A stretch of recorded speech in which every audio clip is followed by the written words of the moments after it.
Trump has just announced a sweeping new tariff on cars. This is very modest. And what we're going to be doing is a 25% tariff on all cars that are not made in the United States. If they're made in the United States, there's absolutely no tariff. What if the quietest country in the world just flipped the global economy upside down without firing a single shot? While everyone was watching China, it was Canada that pulled the trigger. In less than 24 hours, the North American auto industry was thrown into chaos. Tesla's lifeline cut, Ford's factories slowed. What's happening?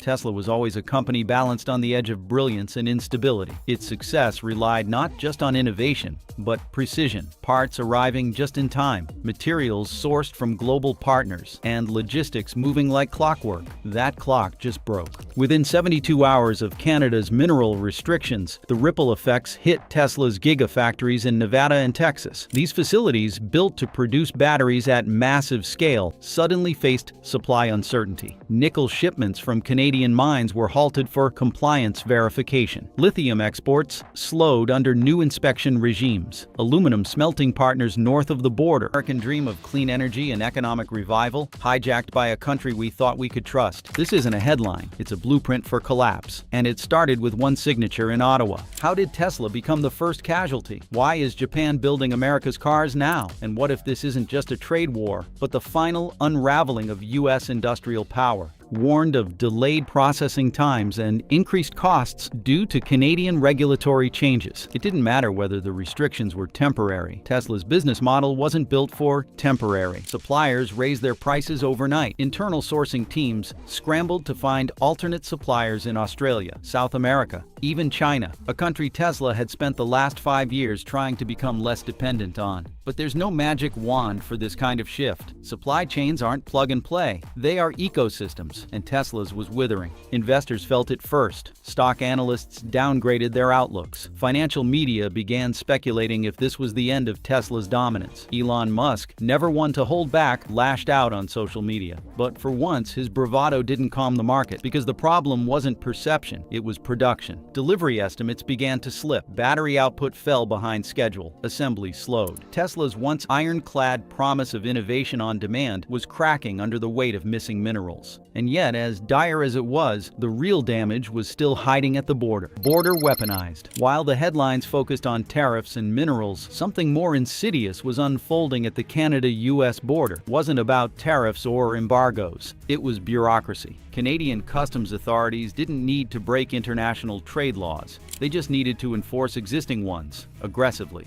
Shipments of auto parts, previously waved through in hours, were now selected for random inspection. Cross-border truckers found themselves parked for 12 to 24 hours awaiting clearance. Ports in Ontario and British Columbia quietly restructured their loading priorities. Trains were held without explanation. Paperwork was scrutinized with unprecedented rigor. To the outside world, it all looked like Canada was just doing its job. But inside the logistics offices of Tesla, Ford, General Motors, and Stellantis, the message was clear. The game had changed. Parts started arriving late. Assembly lines missed production windows. Service centers ran low on replacements. EVs that were supposed to roll off the line in April now had estimated delivery dates in July. Tesla's crisis became a signal to the world. Canada wasn't just retaliating. It was strategically dismantling one of the most advanced industrial systems on Earth, and doing it legally.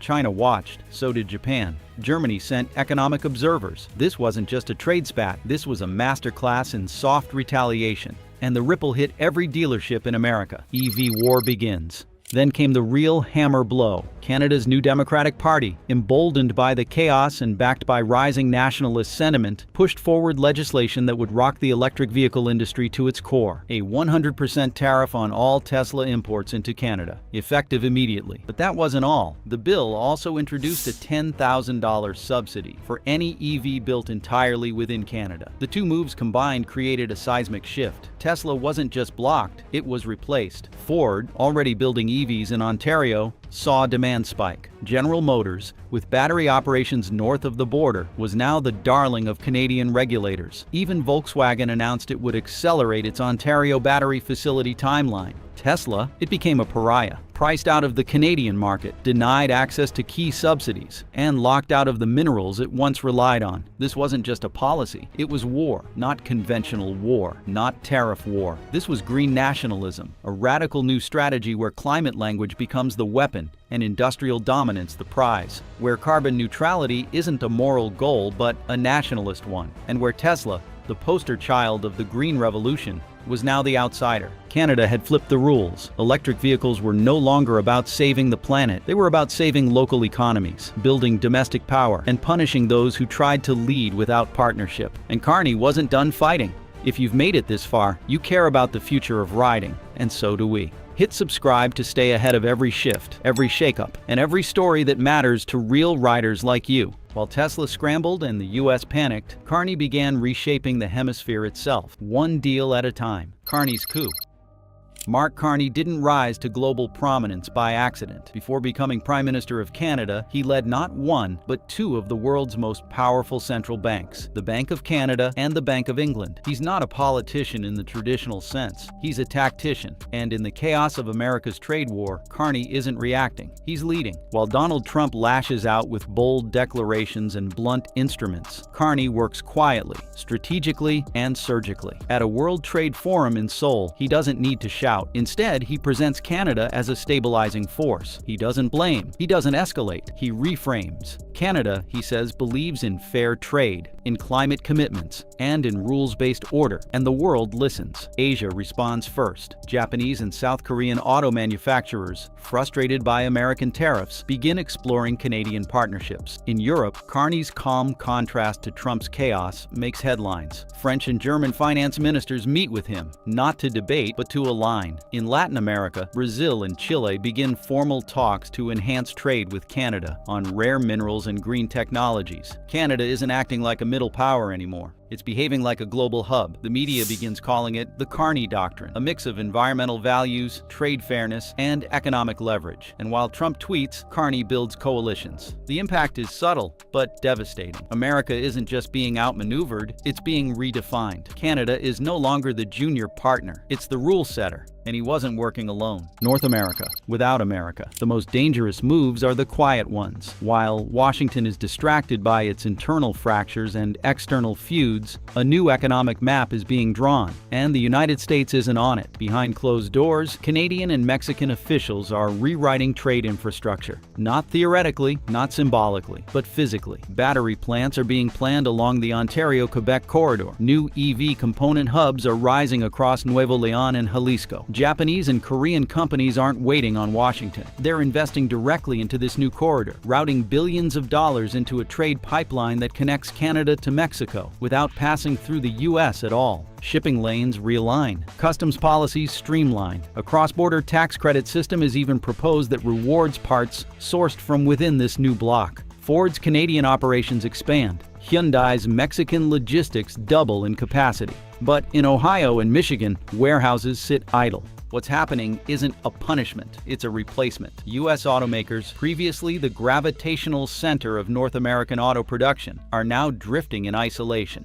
They're not left out by accident, they're being written out by design. And then Europe picked a side. Europe walks away from American cars. There was a time Europe looked westward for direction. Made in America wasn't just a label, it was a promise of power, of progress, of partnership. But somewhere between the tariffs, the walkouts, and the whiplash politics, that promise turned into a warning. Now Europe isn't retaliating, it's evolving. While Washington plays economic roulette, Brussels is playing the long game. Germany pulls the plug on a planned Volkswagen factory in Georgia and repositions it in the Netherlands, closer to home, closer to stability. Renault turns away from U.S. suppliers and signs contracts in South Korea. The United Kingdom quietly considers excluding U.S.-made EVs from its climate subsidy program, not out of spite, but out of prudence. America hasn't just become unreliable, it's become become irrelevant in key boardrooms. A European trade official put it bluntly, "We've outgrown dependency on countries that can't outgrow their own politics." The market reflects that shift. Ford's momentum fades. GM's comeback in Europe flatlines. Tesla, once a darling, watches ad budgets dry up in Germany and France. It's not a backlash, it's boredom. Hyundai, Toyota, and even Chinese automakers are filling the vacuum with precision and poise. What we're witnessing isn't a rupture, it's a rite of passage. Europe isn't burning bridges, it's building new ones, away from a former mentor turned loose cannon. And in the space America used to dominate, a different kind of order is taking root quietly, permanently. China moves in. While America fights its allies and isolates its industries, China sees an opening, and it doesn't walk through it, it storms in. The first strike is inked quietly, an agreement between Chinese battery manufacturer CATL and a Quebec-based mining company for long-term access to lithium and cobalt. Then comes the infrastructure play. BYD, China's fastest-growing EV brand, announces a multi-billion-dollar plant to be built in Monterrey, Mexico. Within weeks, NIO follows, securing a joint venture with Canadian suppliers to produce aluminum casings and battery modules. These are not small moves. These are global chess pieces being repositioned. What makes it more alarming is that these Chinese companies are building their supply chains inside North America, specifically to exploit the US-Mexico-Canada trade framework. If built in Mexico or Canada, their EVs qualify for reduced tariffs when sold in the US, even if the parts are Chinese. China didn't confront American manufacturing, it replaced it. Ford and GM can't match China's vertical integration. Tesla now faces home turf competition, but without the subsidies and with a broken supply chain. BYD launches a $28,000 EV in Mexico City and whispers about U.S. expansion. NIO begins recruiting engineers in Toronto with promises of global reach. Meanwhile, American companies are laying off staff, delaying models, and pleading for policy relief. And in Washington, Trump pulled the trigger. Made in America, made to fail. It began with a podium, an anthem, and a declaration that echoed through every industrial town in America. President Donald Trump announced that American cars would once again be made with American steel, assembled by American hands, and powered by American resources. It was a promise that appealed to nostalgia, pride, and economic desperation. The executive order was signed. The message was clear: no more foreign reliance. But behind the patriotic optics was a grim economic reality. The United States no longer had the infrastructure to support this kind of ambition. Key minerals like lithium, nickel, and cobalt, essential for electric vehicle batteries, were not mined at scale within American borders. Decades of offshoring and environmental resistance had gutted domestic mining efforts. What remained was expensive, fragmented, and decades behind global competitors. Factories faced another brutal truth. The skilled labor force that once powered the Midwest was gone. Welders had retired. Machinists had moved on. Line operators now worked in service jobs or left towns entirely. And with immigration crackdowns tightening the labor pool even further, companies couldn't even hire enough workers to reopen shuttered plants. Within weeks, the consequences became visible. Factory floors meant to roar back to life remained silent. Equipment lay idle.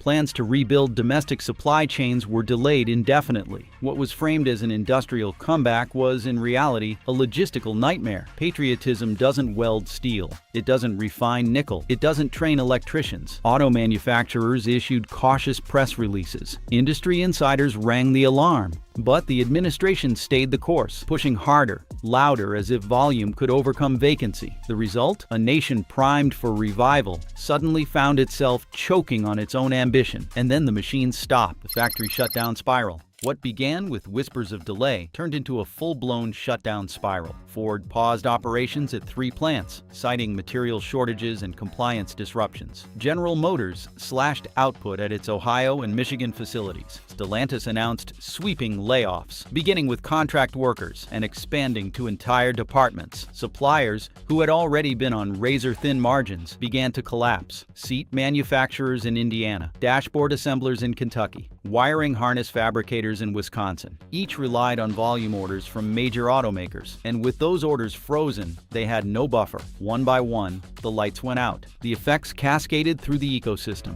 Local diners that fed plant workers closed their doors. Tool and die shops, generational businesses, laid off their last apprentices. Towns like Flint, Toledo, and Dayton, once promised rebirth through tariffs, found themselves spiraling back into economic despair. The collapse wasn't just economic, it was psychological. For many many communities, these plants were more than workplaces. They were identity, history, hope. And now they were ghost towns. The auto industry didn't collapse because of foreign competition. It collapsed under the weight of a promise that couldn't be fulfilled, a mandate that had no foundation, a patriotic illusion that dissolved under scrutiny. And that's when Trump's base turned on him. The MAGA backlash.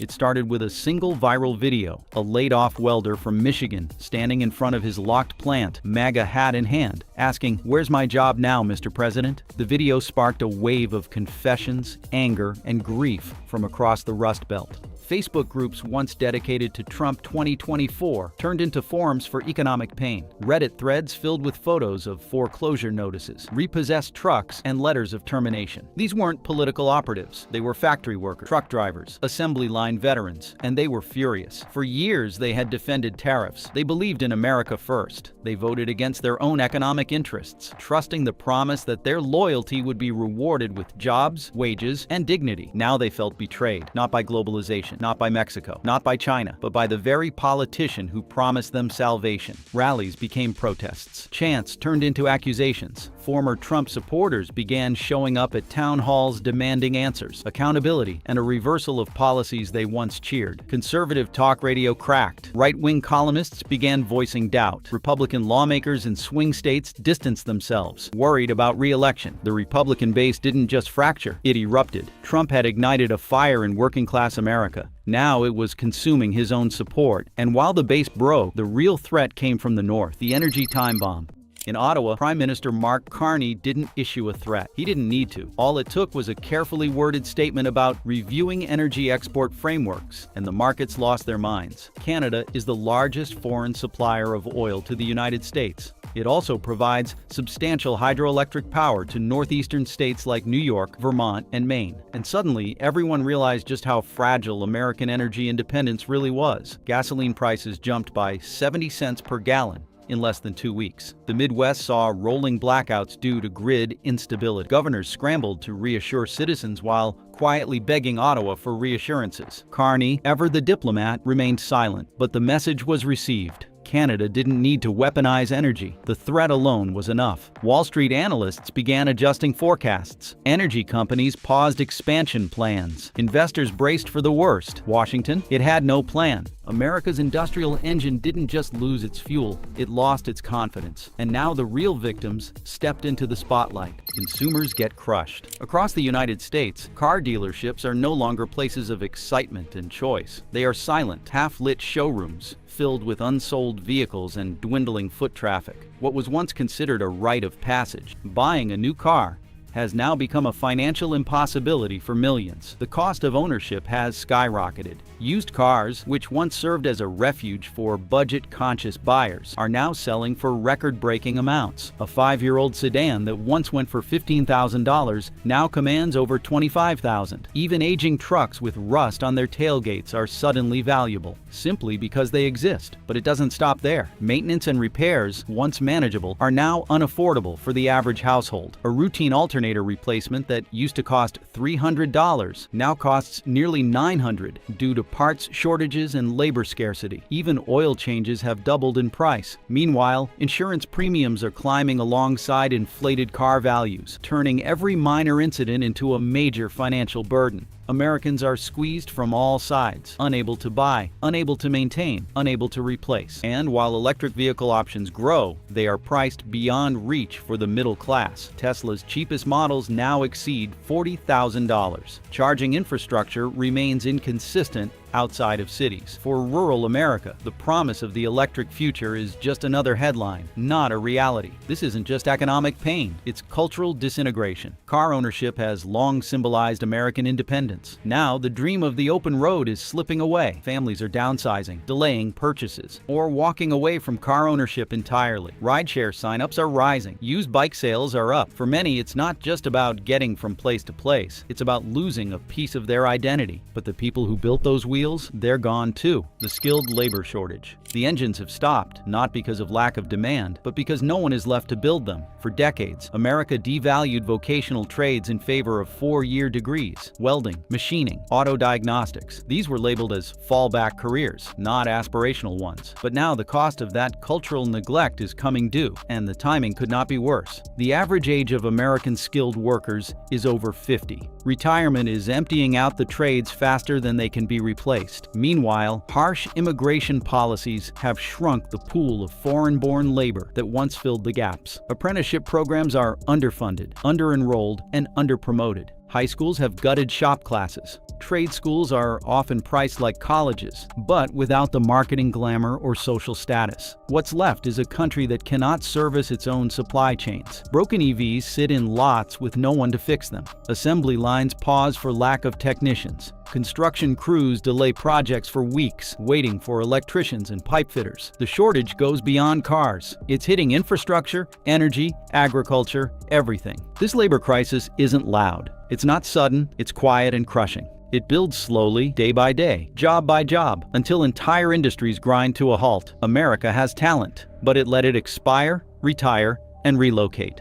And now, when the country needs it most, it's gone. So the East stepped in. Japan and South Korea take over the U.S. market. While Washington is stuck in policy gridlock and America's industrial base struggles to function, two nations are stepping into the void. Not with noise, but with competence. Japan and South Korea are not just producing cars. They're building trust. Toyota has expanded its footprint in Kentucky and Texas. Hyundai and Kia are opening new plants in Georgia and Alabama. They hire local. They build on time. They deliver without the drama. And American consumers are noticing. When faced with long waits and high prices from legacy U.S. brands, buyers are turning to the brands that show up. For the first time in history, many of these foreign automakers are being seen as more American than the actual American companies. They provide jobs, they build reliable cars, and they don't get caught in the political chaos that derails Detroit. It's not a hostile takeover, it's a quiet conquest. American companies, hollowed out by years of mismanagement and political interference, are losing ground. Ford, GM, and Stellantis are facing shrinking market share. Dealerships are transitioning their inventory strategies, favoring Asian-made cars over traditional domestic ones. It's a shift not just in supply, but in allegiance. And the final question isn't how, it's how long.